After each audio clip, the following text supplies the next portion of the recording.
12వ వేతన ఒప్పంద కమిటీ ఏర్పాటు చేయటానికి లేబర్ కోడ్స్ అడ్డం వచ్చిన విషయాన్ని గత నెల 5వ తారీఖు నాడు జేసీసీ అపెక్స్ బోర్డు కమిటీలో ఈ లేబర్ కోడ్స్ అమలు చేయొద్దు అని చెప్పేసి కోల్ ఇండియా మేనేజ్మెంట్ ప్రతిపాదన అందరం వ్యతిరేకించిన విషయం అందరికి తెలిసిందే.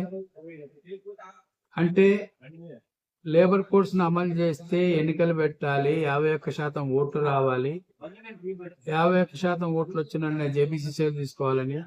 ఒకవేళ 51% ఓట్లు ఏ యూనియన్కి రావు కాబట్టి 20% ఓట్లు వచ్చిన సంఘానికి ఒక్కొక్క ప్రతినిధి చొప్పున ప్రాతినిధ్యం ఇవ్వాలని ఈ నిబంధన ఉండటం వల్ల ఎన్నికలు పెట్టాలి ప్రాసెస్ అంతా ఉన్నది.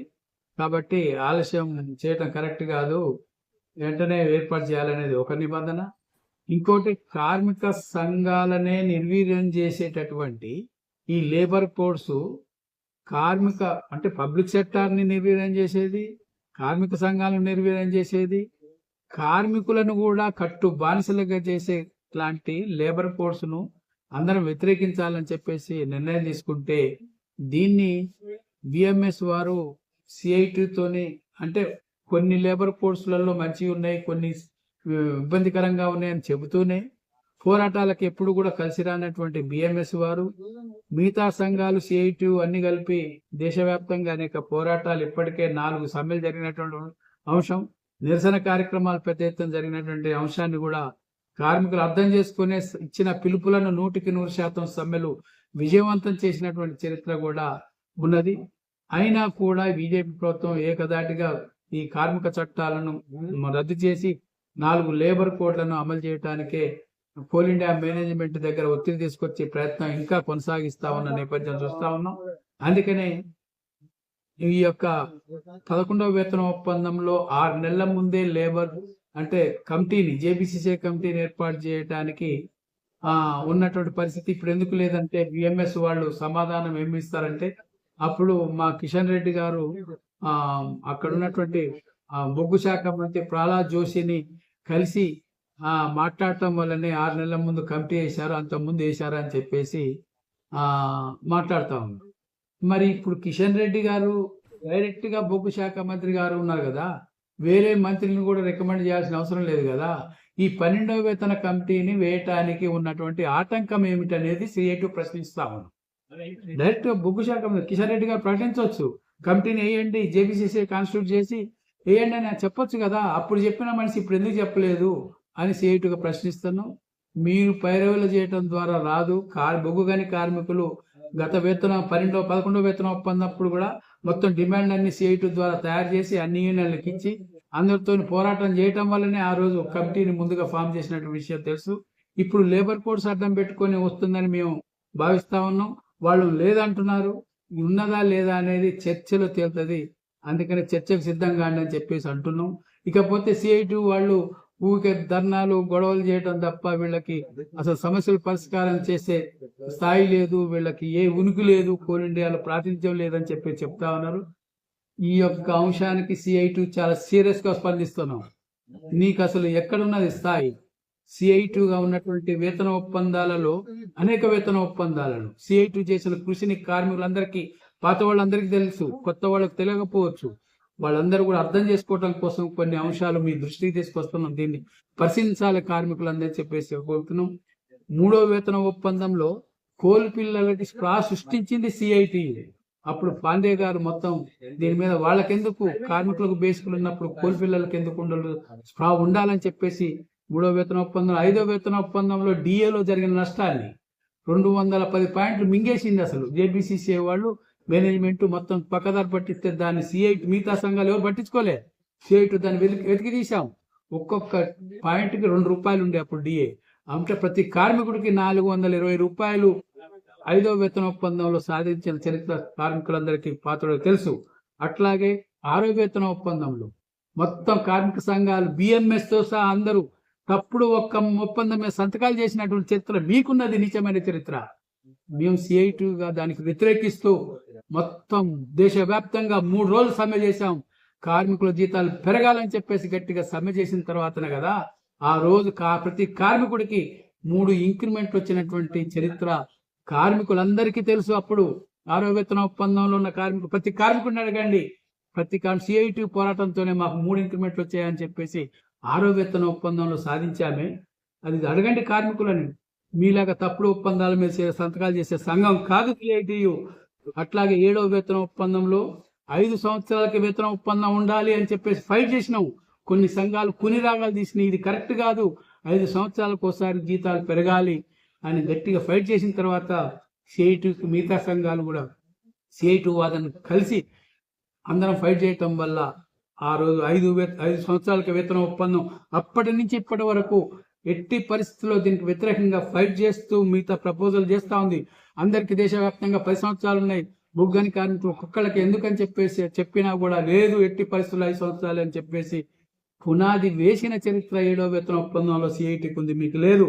అట్లాగే 8వ వేతన ఒప్పందంలో డిఏ న్యూట్రలైజ్ చేయాలి, డిఏ తీసపోయి బేసిక్లుగా కలపాలి. గతంలో జీతం ఇంత పెంచుతా అనేది కాదు, మొత్తం డిఏ తీసపోయి బేసిక్లు కలిపి కార్మికులకు పర్సంటేజ్ సిస్టమ్ లో జీతాలు పెరగాలని చెప్పేసి తీసుకొచ్చిన చరిత్ర సిఐటికు 8వ వేతన ఒప్పందంలో ఉంది. 3% కుములేటివ్ ఇంక్రిమెంట్ ఉండాలని చెప్పేసి గట్టిగా ఫైట్ చేయడం వల్ల ఈ రోజు కార్మికుల యొక్క ఇంక్రిమెంట్ గతంలో గుర్రతో ఒక బెత్తలాగా ఉండే కార్మికుల ఇంక్రిమెంట్ రేటు 8వ వేతన ఒప్పందం నుంచి ఇప్పుడు దాకా ఎంత తీసుకుంటున్నారో తెలుసా? ఇప్పుడున్నటువంటి కార్మికులు ఇంక్రిమెంట్ రేటు మినిమం 1200 నుంచి 4500 వరకు ఇంక్రిమెంట్ ఉంటుంది. గతంలో 400 కూడా లేనటువంటి పరిస్థితి 4500 ఇంక్రిమెంట్ రేట్ తీసుకుంటా ఉన్నారు.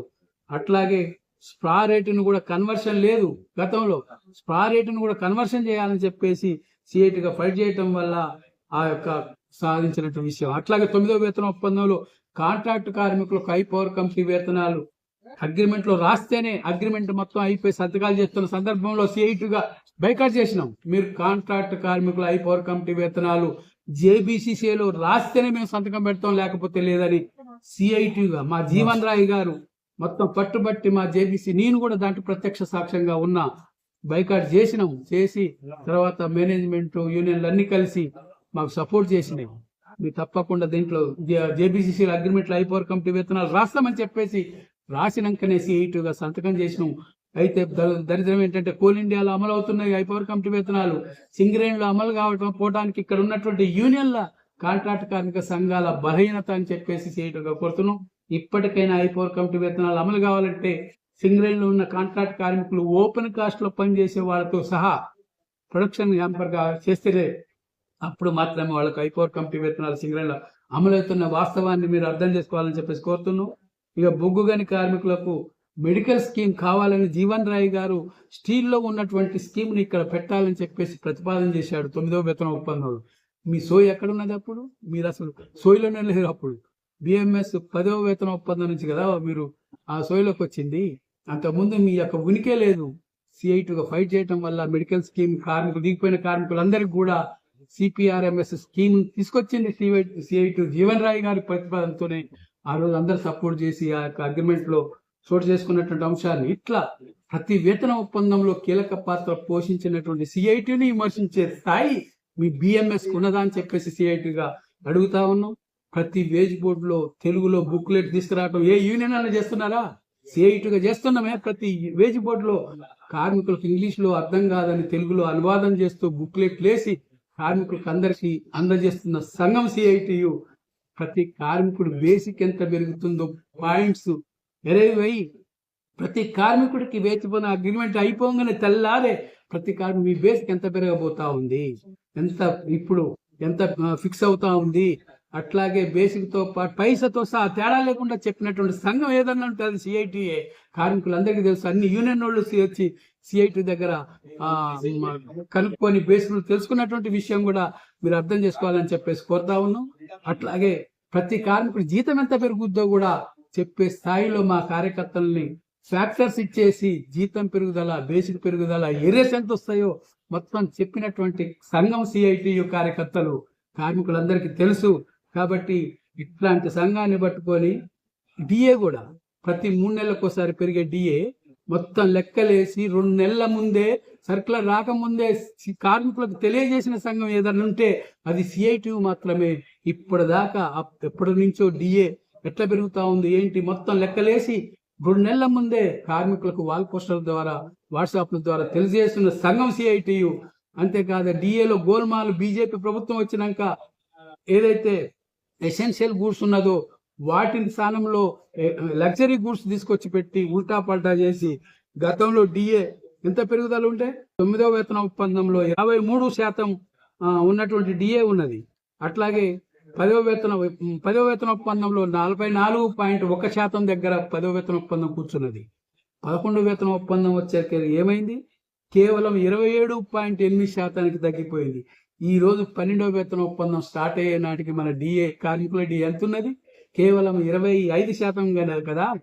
గొర్రెతో ఒక బెత్తడిలాగా డిఏ పెరగటానికి కారకులు ఎవరు? బీజేపీ ప్రభుత్వం యొక్క ఇండెక్స్ పాయింట్లలో చేసిన దగా వల్ల కదా ఈ రోజు గొర్రెతో ఒక బెత్తడిలాగా డిఏ పెరుగుతున్నటువంటి వాస్తవాన్ని కూడా కార్మికులు అర్థం చేయాల్సి కోరుతున్నారు.